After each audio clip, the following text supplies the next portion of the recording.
Hey yo, this is another video, so let's go. All right.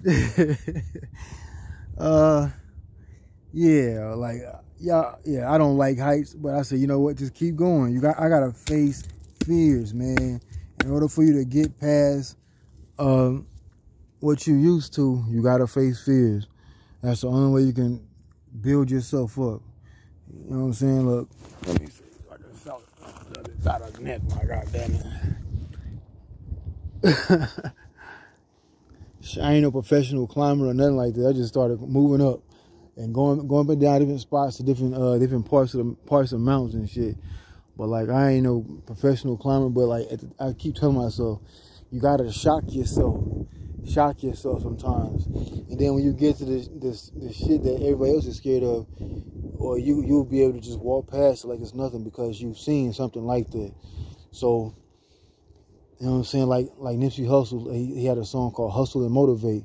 So I'm gonna hustle up I'll be hustling up the mountains and hustle up these rocks and shit, and motivating others, trying to motivate other people to do stuff that they are fearful of or haven't done in their life, and go ahead and go out and do it.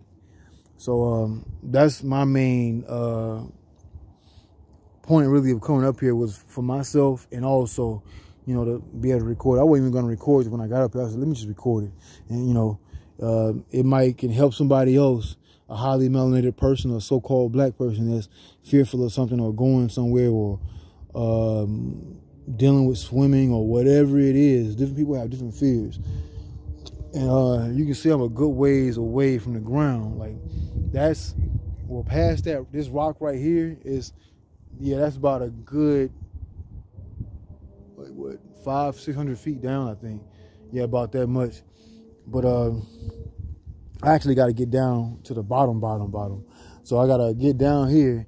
What I'm gonna do is I'm probably gonna pause it, and I'm gonna get inside this little cave I have to pass to get through here, to get where I'm at right here. Then I'll show you. All right, let me go ahead and I'm gonna pause and record. All right, I'm like a little bit more down. So yeah, when I kept passing this rock, I'm thinking like, this motherfucker come towards me. I'm like, it's not. You get on the back end of it, it's way wider than what it looks like. Motherfucker look like Indiana Jones running outside the motherfucking temple or some shit, chased by a large ass stone. Shit, fuck that. All right, and I go to the area I came through right there. So I'm gonna show you in a little bit. All right, okay. So as you can see, I'm inside the actual cave now. I made it in. I just wanted to show you a little bit around, but it's like another cave out here. But this is the one I seen first, but I went to the spot, like a Indian mound, and I just stayed there for like, I don't know, like close to maybe 30 minutes, doing what I was doing spiritually. And I just wanted to show this, this actual cave itself. It's actually up off the ground, but it's a cave, you know, it's a cave off the ground. But you have to kind of climb up to get inside it. So once you do, whatever you do, people write on the walls or whatever. But I'm probably going to end up doing something spiritual inside here too also. So I was thinking earlier today while I was around and about this area. Oh yeah, there goes one of those crows and ravens right there. Actually, you can't really see it. I can.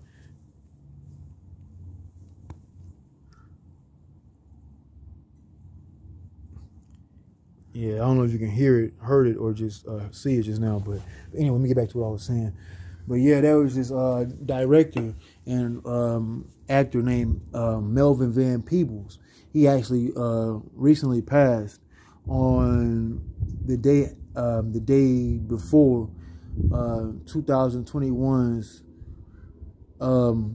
fall equinox, and his son was right by his side, Mario Van Peebles.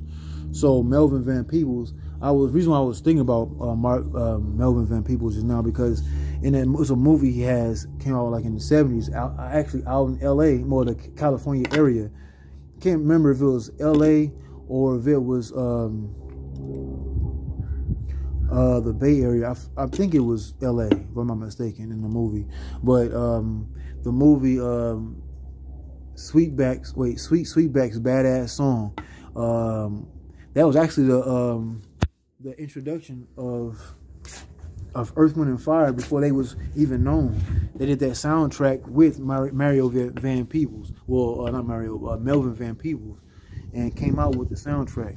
And that was before they were even known as Earth, Wind and Fire. But in the movie, he actually risked his life to save. He risked his life to save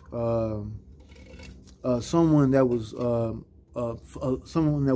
in the field of liberation, liberating highly melanated so-called black people, and he ended up saving him to the point where he was on the run even longer, and he was out in the desert. You know, it's like so now he was out in the desert running, and he had to find a way to make do because he was out of water, everything. He didn't have anything. He in the movie, and they show him eating a lizard. And this is a real lizard. He ends up eating in the movie, until, you know, pretty much so it can go over better. To look, because usually most time they have those special effects, but back in those days, you had special effects, but you have a limited budget. And a lot of people didn't know this, but Bill Cosby actually gave money to Melvin Van Peebles to finish the film. He knew what the film was, and Bill gave him the money to finish the rest of the film. And that's one of the most underground talked about films of all times. I think it came out like in the late 60s or the 70s, but I have it on DVD, and it's a great film. Some people get disgusted by the film for certain reasons, but me, like, I have more than one reasons for liking the film, because I have certain things that's about me that's in the film.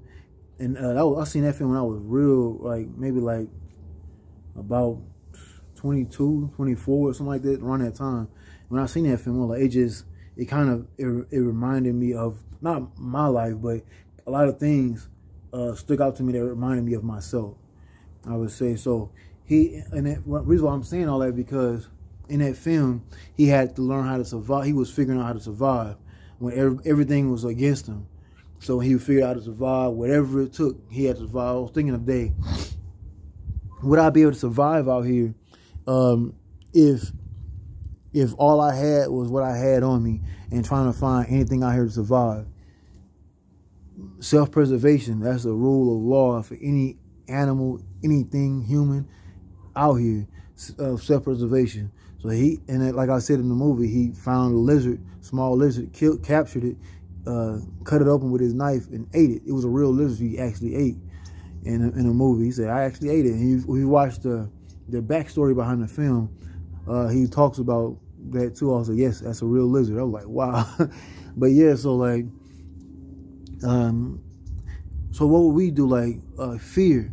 Would fear hold you from surviving, or would it elevate you even more to persevere past your fears or your discomforts? All right, so it's just something to sit with. Yeah, I'm about to end this video here, and I'm probably gonna finish what I'm gonna do here and be about. All right, so what I gotta say is, kill God daily. God don't love us. God don't love highly melanated people, so-called black people. I'm always going to say that because of the research that I found out, and the research that I always bump into by reading mythology. It shows the same thing. But we all, as humans, we always, as highly melanated people or so-called black people, we always ready to give our energy to something. When that same thing we were trying to give energy to is actually really doesn't like us. But I'm gonna end it right there. All right, kill God daily, nigga.